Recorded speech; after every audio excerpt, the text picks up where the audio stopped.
Story of Midas, the king who loved gold. Once there was a king who loved gold more than anything else in the world. His name was King Midas. He began to collect gold when he was a very young king, newly on the throne.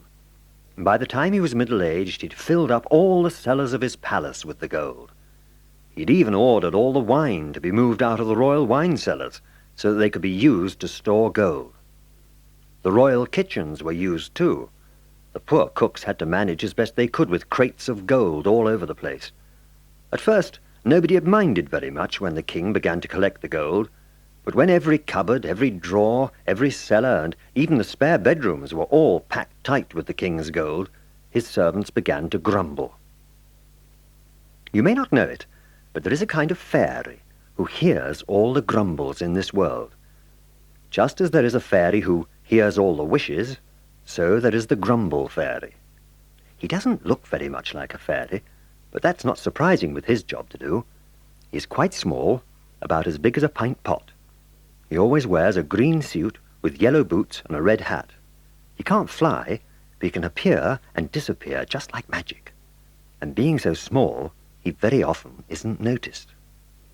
The grumble fairy began to hear all the grumbles coming from the royal palace.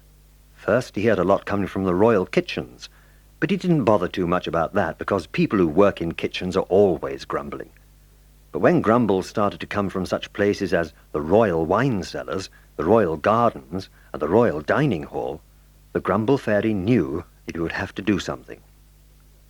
The first thing he did was to appear like magic in one of the wine cellars where the king was admiring his store of gold. The king was far too busy to even notice the grumble fairy who was sitting on top of one of the boxes. He saw the king sitting on a huge pile of gold coins, picking up handfuls and sighing with contentment. Gold, gold, lovely, lovely gold, was all he kept saying to himself, for to be sure he thought he was alone. The grumble fairy gave a polite cough. The king didn't hear that one, so the grumble fairy coughed again, a little louder this time.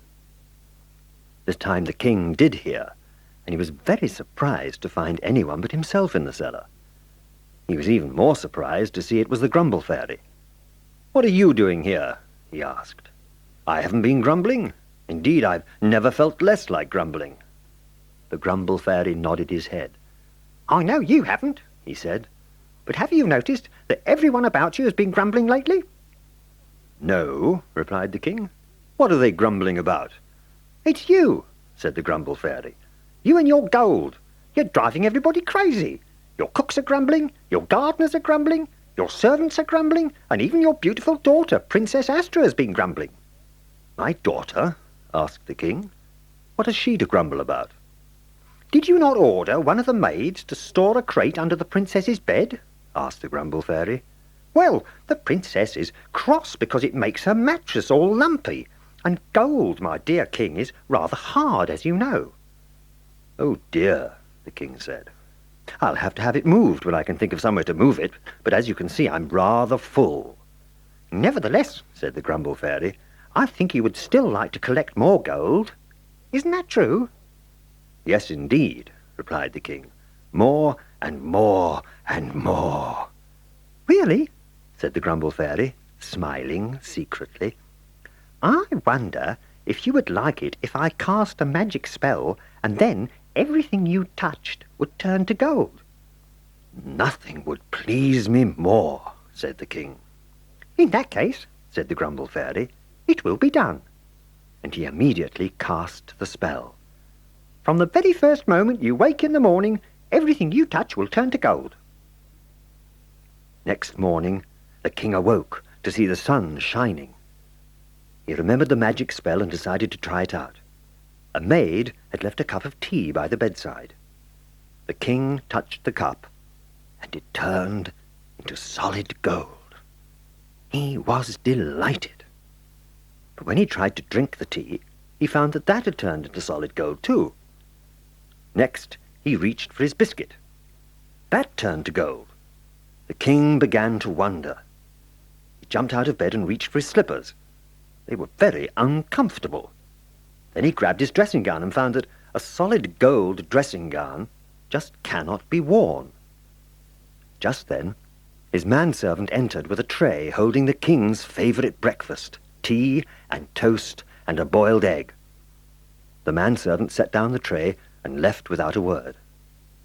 Gingerly, the king reached out for the tray. In the twinkling of an eye, the whole tray turned into a golden ornament. A golden tray, a golden egg, and worst of all, golden toast. The king was terribly upset. Now he knew why the Grumble Fairy had smiled a secret smile. This wasn't at all what the king had had in his mind. He knew now that he had been tricked. He began to cry. "Astra, come and help!" he called out.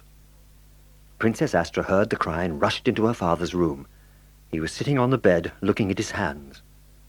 Princess Astra had never seen her father so upset, so she rushed to him, and he put his arms round her. "Oh, my dear," he cried, "something awful has happened." And then, with horror, he felt his lovely daughter go suddenly cold.